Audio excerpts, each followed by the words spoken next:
بسم اللہ الرحمن الرحیم۔ السلام علیکم۔ آنے والے تمام عزیز طلباء اور طالبات کو مطالعہ پاکستان سال دوم کی کلاسز میں خوش آمدید۔ آپ سے مخاطب ہیں آپ کے معلم حافظ محمد احمد رضا۔ امید ہے کہ آپ سب خیریت سے ہوں گے اور روز بروز مطالعہ پاکستان کے لیکچر سے استفادہ کر رہے ہوں گے۔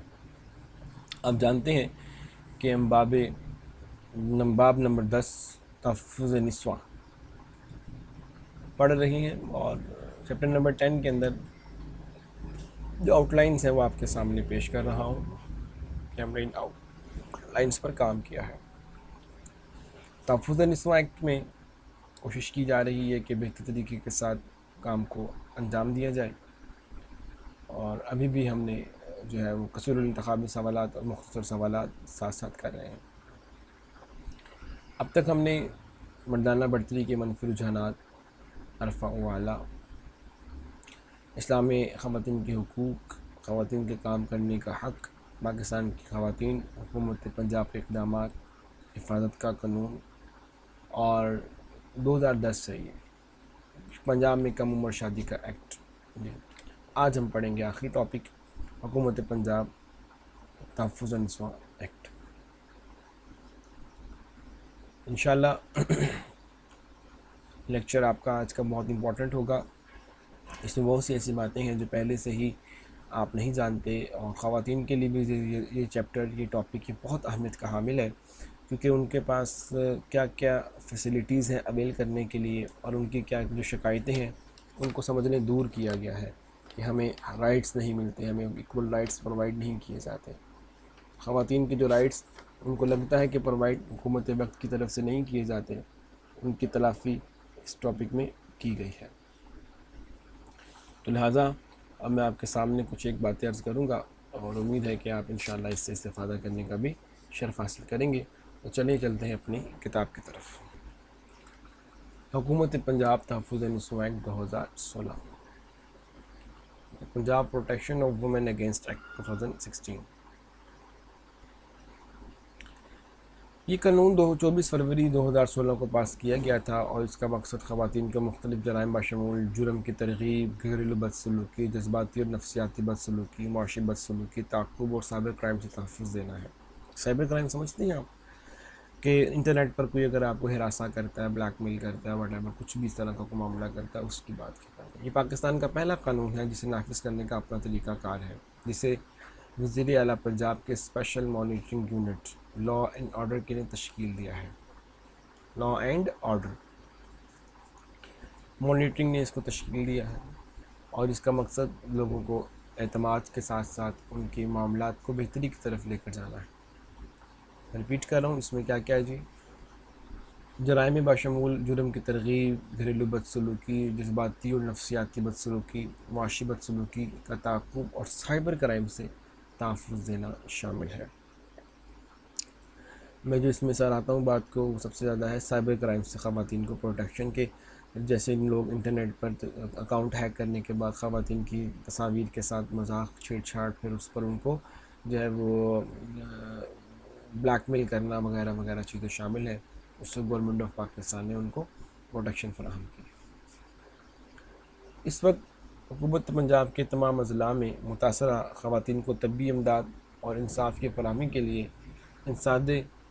انسداد تشدد مراکز برائے خواتین قائم کیے جا رہے ہیں۔ مفت ٹیلی فون ہیلپ لائن اور پناہ گاہ قائم کی جائیں گی، جس کے ذریعے سے خواتین کو اس مشکل وقت میں جب ان کے ساتھ زیادتی یا دوسرے معاملات پیش آ رہے ہوں، ان سے ان کو تحفظ فراہم کرنا ہے۔ اس وقت پنجاب کے تمام اضلاع میں پہلے سے موجود دارالامان اور مفت ہیلپ لائن متاثرہ خواتین کے خلاف تشدد کے واقعات کو درج کرنے اور انہیں عارضی طور پر پناہ گاہ مہیا کرنے کی حوصلہ افزائی کرتا ہے۔ ہیلپ لائن پنجاب کمیشن برائے خواتین کا مقام PCSW کے لیے ہے، اور کسی بھی لینڈ لائن یا موبائل فون سے 1043 ملا کر رسائی حاصل کی جا سکتی ہے۔ 1043 کا کانسیپٹ آپ کے سامنے میں پہلے بھی عرض کر چکا ہوں۔ یہ جو PCSW ہے یہ ہیلپ لائن پنجاب کمیشن برائے خواتین ہے. ٹھیک ہے جی. اس کے بعد ہیلپ لائن آپریٹر متاثرہ خواتین کو کسی بھی قسم کی معلومات فراہم کرنے کے اہل ہیں. کسی بھی طرح کی معلومات فراہم کرنے کے اہل ہیں، وہ بتائیں گے انشاءاللہ. پنجاب پولیس نے جرائم کے مؤثر اندلاج کے لیے ایک ہیلپ لائن قائم کی ہے. اس ہیلپ لائن تک کی رسائی 8787 کو SMS کرنے کے حاصل کی جا سکتی ہے. ابھی کال کرنے کے اگر پیسہ لگے، ٹول فری ہے، پھر بھی اگر کبھی آپ سے ڈائل نہ ہو پا رہی ہو تو 8787 پر SMS کر کے آپ ہیلپ لائن کو SMS کر سکتے ہیں. آپ کو اس نمبر پہ کال آ جائے گی، آپ کو گائیڈ کر دیا جائے گا کہ آپ کے لیے ہماری طرف سے کیا کیا فیسلٹیز اویلیبل ہیں. مزید یہ کہ میں آپ کو عرض کرتا چلوں، اس وقت جو حکومت پنجاب کا تحفظ النسواں قانون 2016 درج ذیل عدالتی احکامات کے ذریعے خواتین کی معاونت بھی مہیا کرتا ہے. دیکھ لیتے ہیں 4 حکم نامے جاری کیے ہیں. پہلا عبوری حکم جو فوری طور پر عورت کو مل جاتا ہے. شکایت کے کسی بھی مرحلے میں عدالت اگر ضروری سمجھے تو ایک عبوری حکم جاری کر سکتی ہے. اگر عدالت مطمئن ہوتی ہے کہ شکایت ظاہر کرتی ہے کہ ملزم نے تشدد کیا ہے یا تشدد کا مرتکب ہونے کا ارادہ رکھتا ہے، تو متاثرہ خواتین کی تحریری بیان پر عدالت میں پیش کیے گئے کسی دوسرے ثبوت کی بنیاد پر ایک عارضی یعنی کہ عبوری حکم نامہ جاری کر سکتی ہے کہ جناب آپ پروٹیکشن لے لیں، آپ ایزیلی سپریٹ کر لیں اپنے اس تشدد والے معاملے سے. اس کو ایک تو یہ بات کی گئی ہے تاکہ آسانی پیدا کی جا سکے. ٹھیک ہے، یہ پہلا پوائنٹ سمجھ آ گیا نا. اگر عورت شکایت کرتی ہے اور گورنمنٹ اور عدالت سمجھتی ہے کیس سنتے وقت کسی بھی مرحلے میں کہ جناب فلاں ٹائم پہ کہ عورت کے ساتھ تشدد بھی ہو سکتا ہے یا اس کو قتل بھی کیا جا سکتا ہے یا اس کے ساتھ تشدد کا معاملہ کیا جا سکتا ہے، تو ایک عبوری حکم نامہ جاری کر سکتی ہے جو عورت نے تحریری بیان دیا ہوگا اگر اس کے برعکس ایک اور ثبوت ساتھ میں پیش کر دیا جائے تو. نمبر 2، پروٹیکشن آرڈر حفاظتی حکم نامہ بھی جاری کر سکتی ہے. متاثرہ خواتین اپنے مجرموں سے تحفظ کے لیے ایک حفاظتی حکم نامہ حاصل کر سکتی ہیں.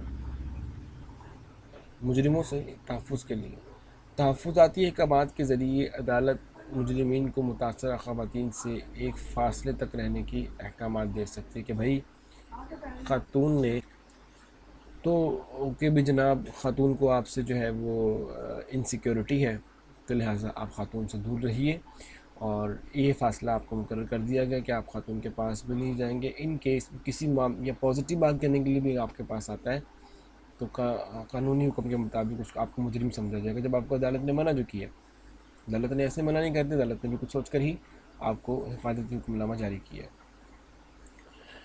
حفاظتی حکم پر عمل کو یقینی بنانے کے لیے مجرموں کو GPS ٹریننگ پر بریسلیٹ جس سے صرف سنجیدہ واقعات کے لیے ہوں گے، یعنی جہاں مجرموں کی جان کے لیے شدید خطرہ ظاہر کرتا ہے، متاثرہ عورت کی سلامتی اور عزت کے لیے مجرم ان GPS ٹریکنگ بریسلیٹ کو اتارنے کے قابل نہیں ہوں گے. حکومت لگا سکتی ہے کہ بھی کہاں کہاں جا رہے ہیں، خاتون کو بھی لگا سکتے ہیں کہ گویا کہ یہ ایسا تو نہیں کہ خاتون کو بھی جو اس سے ڈسٹربنس کے لیے لوگ وہاں پر جا کے اس کو ڈسٹرب کر رہے ہیں. یہ ایک بڑا ہی پیچیدہ سا مسئلہ ہے.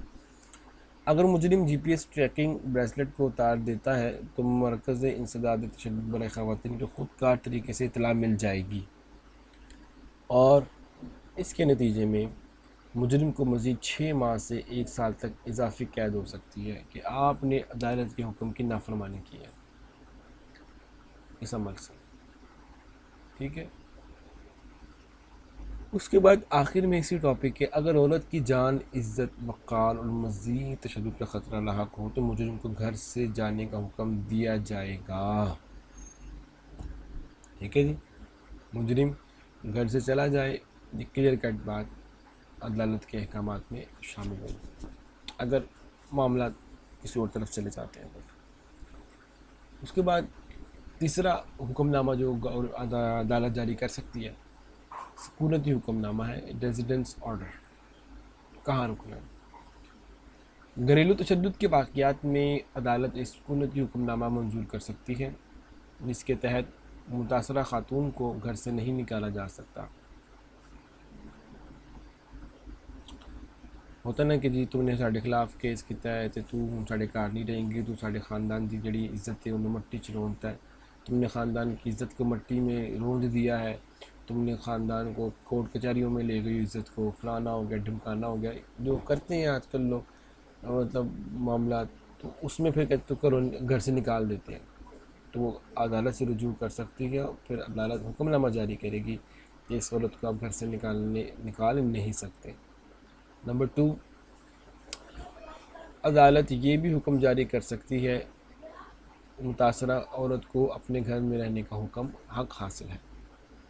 نمبر 3، متاثرہ عورت اگر یہ سمجھتی ہے کہ اپنے گھر میں محفوظ نہیں ہے تو اسے آرام، تحفظ اور آباد کاری کے مقصد کے لیے دارالامان بھیجا جا سکتا ہے، جو گورنمنٹ کے انڈر آتا ہے۔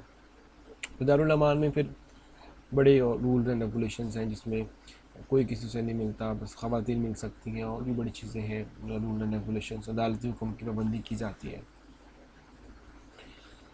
جب متاثرہ عورت کو جانی خطرے کے سبب جبراً گھر چھوڑنا پڑے یا مجبور کرنے یا اسے گھر سے باہر نکال دیا جائے تو عدالت اس کے رشتہ داروں کو اس کے لیے متبادل رہائش گاہ بندوبست کرنے یا متاثرہ عورت کو کرایہ ادا کرنے کا حکم جاری کر سکتی ہے۔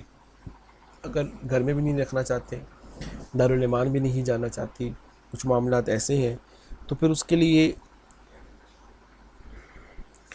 حکومت کی طرف سے کچھ رولز بنائے گئے ہیں کہ آپ نے اس کو فالو کرنا ہے، جیسا کہ عورت کو کہا جائے کہ وہ جناب رول اینڈ ریگولیشنز کے اکارڈنگ حقیقت پسندی کو اپنائیں اور کسی قسم کی کوتاہی نہ برتیں، بلکہ احسن انداز کے ساتھ پیش خیمہ باتوں کو سامنے رکھیں۔ اور اس کے بعد نمبر 4 ہے مالی حکم۔ مالی حکم کے ذریعے عدالت مجرم کو متاثرہ عورت کے مقدمے پر ہونے والے اخراجات، نقصانات کو پورا کرنے کے لیے مالی اخراجات ادا کرنے کا حکم دے سکتی ہے، جس کی وجہ سے یہ عدالتی اخراجات آئے۔ شوہر ہو سکتا ہے، بھائی ہو سکتا ہے، باپ ہو سکتا ہے، اولاد ہو سکتی ہے، بیٹا ہو سکتا ہے۔ عدالت مجرم کو یہ بھی ہدایت کر سکتی ہے کہ متاثرہ عورت کے روزگار، طبی اخراجات اور اس کی بدسلوکی کی وجہ سے ہوئے ان تمام اخراجات کی تلافی کا حکم دیتی ہے کہ جناب آپ نے یہ ادا کرنے ہی کرنے ہیں۔ پھر عدالت مجرم کو متاثرہ عورت اور اس کے بچوں کے خرچے کا معقول بندوبست کرنے کا بھی حکم کر سکتی ہے۔ 3 اہم نکات خواتین کو حکومت وقت کی طرف سے مہیا کیے گئے ہیں، جن سے ان کو رعایت ملتی ہے۔ ریاست اور معاشرہ دونوں کی خواتین کے خلاف تشدد کو جڑ سے اکھاڑنے کے لیے مل کر کام کرنے کی ضرورت ہے۔ اس مقصد کو حاصل کرنے کے لیے اس معاملے کے حوالے سے خاموشی اور بدنامی پر بحث کی جانی چاہیے کہ لوگ کیوں خاموش ہوں، متاثرین کو امداد مہیا کرنی چاہیے اور ان کے جرم کی رپورٹ کرنے کے لیے حوصلہ افزائی کرنی چاہیے۔ اس میں کچھ چیزیں ہیں، آپ سے شیئر کر لیتا ہوں، ذرا پلیز ذرا دھیان رکھیے گا۔ ایم سی کیوز بیس کچھ چیزیں ہیں، ذرا اس کو دیکھ لیجئے گا، آپ سے شیئر کر لیتا ہوں۔ پہلا ایم سی کیوز اگر آپ دیکھیں تو یہ والا ہے، اس کو ذرا آپ ہائی لائٹ کر لیں، یہ والا ایم سی کیوز ہے جی، ٹھیک ہے، کہ ہیلپ لائن تک ایس ایم ایس کس ہیلپ لائن پہ کیا جا سکتا ہے، وہ نمبر کیا ہے وغیرہ وغیرہ۔ اس کے ساتھ ساتھ یہ والے قوانین ہیں، دیکھ لیجئے گا کہ حکومت پنجاب کی طرف سے تحفظ النسواء ایکٹ 2016 میں درج ذیل عدالتی احکامات کے ذریعے خواتین کو معاونت دی۔ اس میں عبوری حکم نامہ ہے، حفاظتی حکم نامہ ہے، ریزیڈنس کا حکم نامہ ہے اور مالی حکم نامہ ہے۔ 4 حکم نامے پیش کیے گئے ہیں، ان چاروں کی آؤٹ لائنز بیان کریں گے۔ صرف شارٹ کوسچن کے حوالے سے بات کر رہا ہوں، لانگ کوسچن کے حوالے سے یہاں پر میں آپ سے بات نہیں کر رہا۔ اور کیا کیا سزائیں دی جا سکتی ہیں، جی پی ایس ٹریکنگ کو نہ فالو کرنے والے کے لیے کیا کیا سزائیں ہیں، اس کے بعد بھی بات کر چکا ہوں آپ کے ساتھ، ذرا غور سے توجہ کے ساتھ سماعت فرما لیجیے گا۔ مفصل نوٹ کے لیے 3 سوالات یہاں پر دیے گئے ہیں، جس میں اسلام نے کون سے مختلف حقوق خواتین کو دیے ہیں، اس پر تفصیلاً بات کی جا سکتی ہے۔ عزت کے نام پر قتل اور خواتین کی کام کرنے کی جگہ حق کے بارے میں اسلامی حیثیت کا کیا جو ہے کردار ہے، قرآن و حدیث کی روشنی سے متعلقہ مثالیں پیش کریں۔ عدالتی احکامات کے بارے میں تفصیل سے لکھیں کہ جو خواتین پر تشدد سے بچاؤ کے لیے 2016 کے پنجاب کے قانون کے تحت خواتین کو معاونت مہیا کی گئی ہے، وہ میں نے ٹاپک آپ کو کلیئرلی اس چیپٹر نمبر اس ٹاپک لیکچر جو ہے آپ کا چوتھے لیکچر میں چیپٹر نمبر 10 کے چوتھے لیکچر میں نے آپ کو یہ ایکسپلین کیا ہے، کائنڈلی آپ اس کو بھی دیکھ لیجئے گا۔ اب چونکہ ہمارے پاس ایم سی کیوز کو سالو کرنا ہے کہ ایم سی کیوز کے لیے آپ کو شارٹ کویسچن اور ایم سی کیوز جو آپ کی کتاب کے آخر میں دیے گئے ہیں ہم ان پر بات کرتے ہیں۔ تو پیج نمبر ہے جی 16۔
ملتے ہیں نئے لیکچر میں انشاءاللہ، تب تک کے لیے اجازت دیجیے، اللہ حافظ۔